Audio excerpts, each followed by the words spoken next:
It's been over 50 years since humans were on the moon. The US is trying to go back, and there's a plan in place, but here we are, with constant delays, budget problems, and we're no closer to getting back. How is it possible that in the 1960s, with far less technology, we managed to pull this off, but right now, with all the knowledge and resources we have, we're still stuck? Let's break this down. Before we dive deeper, if you're enjoying the content, don't forget to like and subscribe. It helps the channel reach more people like you. So, the project that's supposed to get humans to the moon is called the Artemis program. Artemis has two parts. Artemis 2, which is a crewed flyby of the moon, and Artemis 3, which is the moon landing itself. And from the most recent news, this has been delayed to 2027 at the earliest. One of the issues is the Orion spacecraft, which was made to carry the astronauts. In 2022, they ran a test mission, and its heat shield didn't perform as expected. The heat shield is what protects the astronauts during re-entry, so of course they're taking the time to fix it, but this is also one of the reasons behind the delay. Another issue is the SLS, or the Space Launch System. This is NASA's mega rocket, and it's supposed to be the backbone behind the Artemis mission,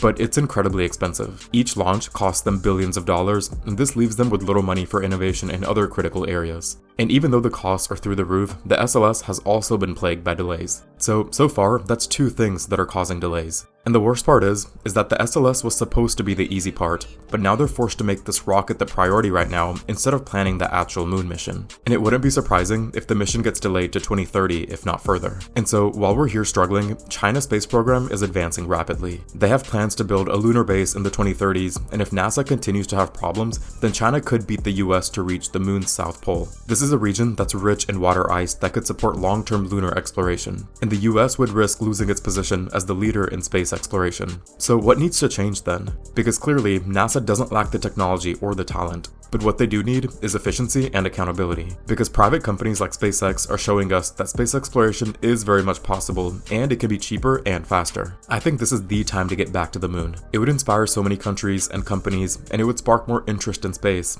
But for now, let's just hope for these delays to be fixed.